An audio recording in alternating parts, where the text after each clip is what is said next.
It sounds like enthusiasm and interest in Marvel Comics 1000 is extremely soft in comparison to DC's legitimate recent 1000 issues, and that's a good thing. I hadn't really planned on talking about Marvel Comics 1000, but I saw some interesting information and takes on the fake milestone book. I figured, what the heck, might as well give it a look and talk about the good, bad, and ugly of the comic. The vast majority of the book falls outside these categories. It's mostly very undistinguished and boring in my opinion. The vast majority of the stories are inconsequential, but a handful stand out above the rest, for both good and bad reasons. So this isn't a review. There's only one story longer than a single page from Al Ewing, and a handful of artists that is strewn throughout the comic randomly. It's actually a really stupid concept, and executed poorly in my opinion. In hindsight, I think Marvel's going to regret giving the book a fake milestone number, rather than calling it Marvel Comics 80th Anniversary Celebration, or something along those lines. But it is C.B. Cebulski, and it is the Legion of Doofuses, led by Tom Brevoort and Jordan White. So they overthought it and tried to do something epic in comparison to DC Comics' legitimate pair of number 1000 comics, and ended up with the disjointed mess of a comic most normie readers can enjoy. I'm not just here to criticize CB and the Legion. Here's a brief explanation of what I would have done to make the comic book feel special. My idea would be selecting the most important Marvel characters and creators, past and present, and spotlighting them in a unique way, by selecting the 2 pages that best represent Spider-Man, Fantastic Four, X-Men, Captain America, Hulk, and so on, from the most definitive writers of the past 80 years, such as Stan Lee, Jack Kirby, Chris Claremont, Walt Simonson, and Frank Miller. I would use their original scripts, but re-illustrated with the very best of the best of today's art talent at Marvel, such as Ryan Stegman, Ryan Ottley, Pepe Larraz, Marco Cicchetto, Patrick Gleason. You get the point.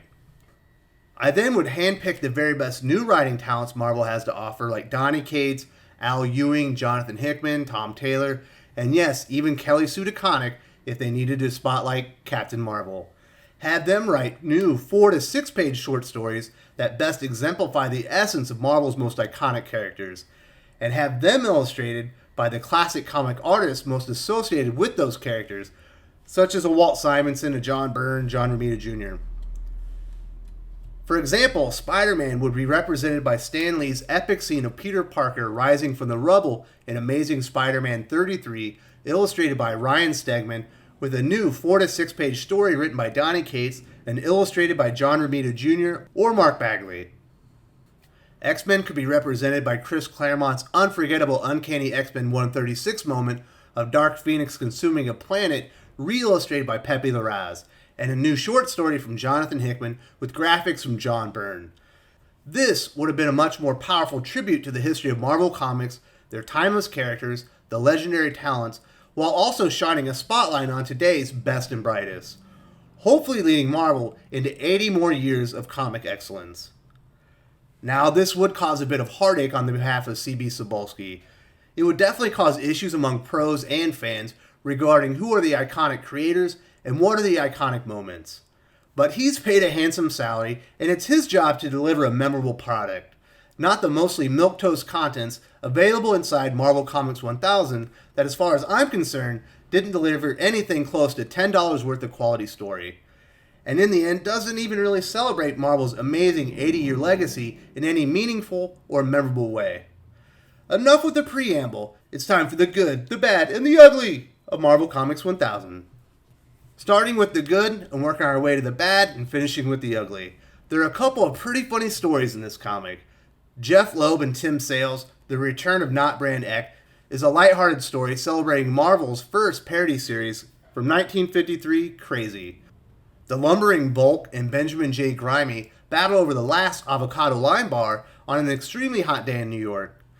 James Eagleheart and Oscar Martinez as the interview celebrates the introduction of Groot in 1960. An alien reporter interviews the lovable walking tree while referring to Rocket Raccoon as his little furry sidekick. They're both fun stories that harken back to the days of newspaper serial comics. Marco Cicchetto made his mark at Marvel Comics in short order since being featured in Marvel's 2017 Young Guns program. His work on Old Man Hawkeye and Daredevil are raising the current standard at Marvel. and he appears to have a great feel for one of my favorite characters, Conan. Now, I'm not a fan of the amount of dialogue and narration from writer Ralph Macchio, but as soon as I saw this page, all I could think was how perfect Cicetto nailed the character and setting in one single page. I pray CB and the Legion give Marco a run with a talented writer on Conan soon. He was born to draw the legendary Cimmerian Barbarian. There are several attempts to capture the spirit of a character or team in a single page to varying degrees of success. Walt Simonson, Donny Cates, and Chris Claremont all deliver the goods and then some. Walt Simonson writes and illustrates a celebration of the invincible Iron Man. He captures the spirit of the character that launched the most successful movie franchise in history. Donny Cates and frequent collaborator Jeff Shaw's The Root is the standout character piece for Spider-Man, who easily gets the best treatment throughout the book. Peter revisits landmark locations in his history, like the corner where Captain Stacy died, the bridge where he lost Gwen, and the warehouse where he caught Uncle Ben's killer. Very few creators maximize their 10 1/8 by 6 5/8 inches as effectively as Cates and Shaw.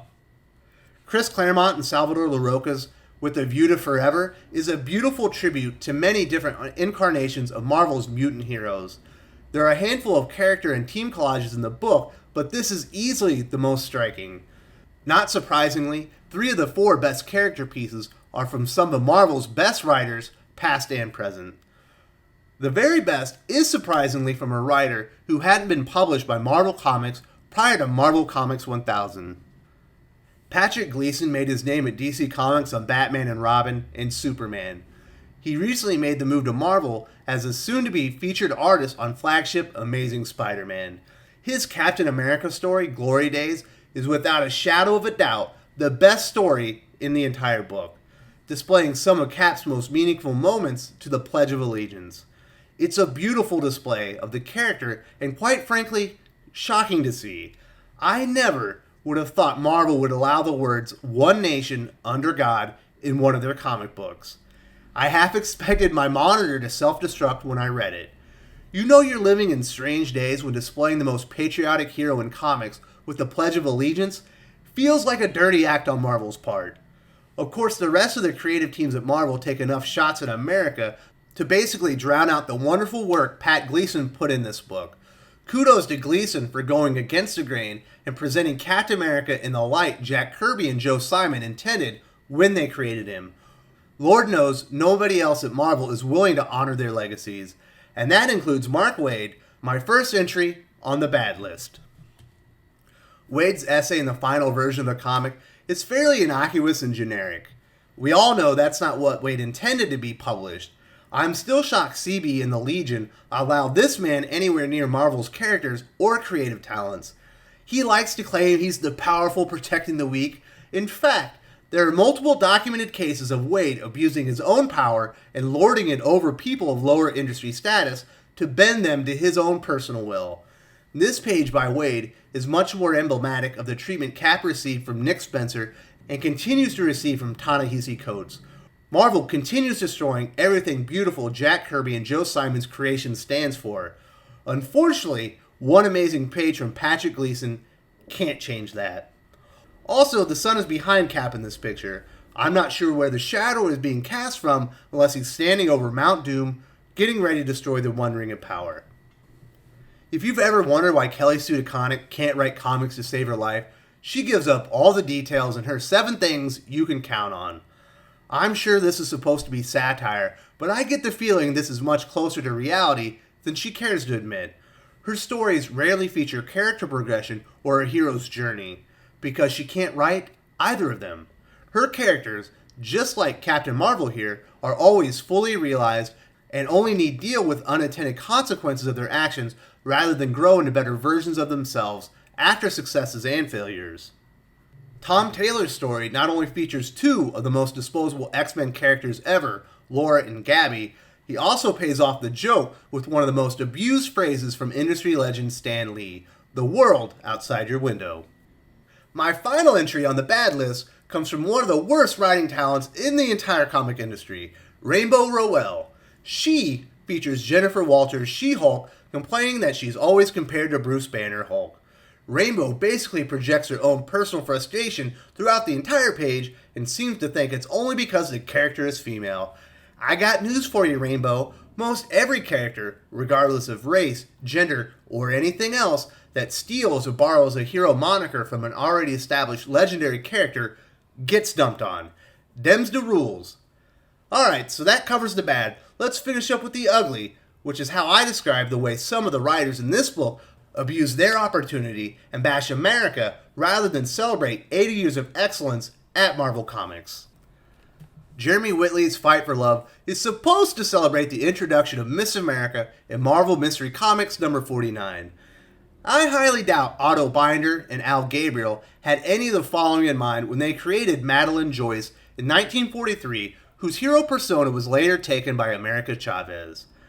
I land in a place where queer kids are bullied and, like my mother's, are attacked and denied rights. This has nothing to do with celebrating Miss America's debut in 1943 or Marvel's 80th anniversary.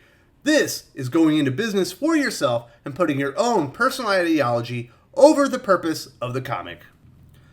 Jimmy Taboo Gomez celebrates Marvel's 80th anniversary and the introduction of their first Native American hero, Red Wolf, in 1971. Wait, 1971? 1943? I didn't think comics featured minority or female heroes until the last decade or so.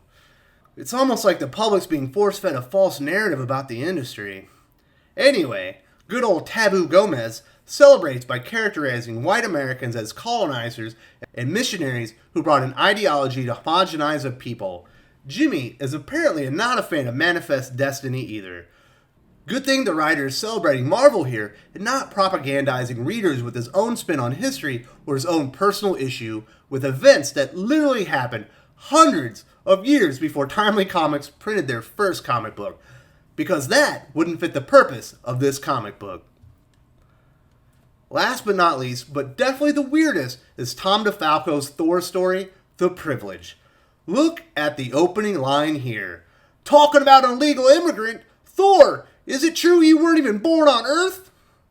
When has anyone ever referred to Thor as an immigrant? It makes no sense.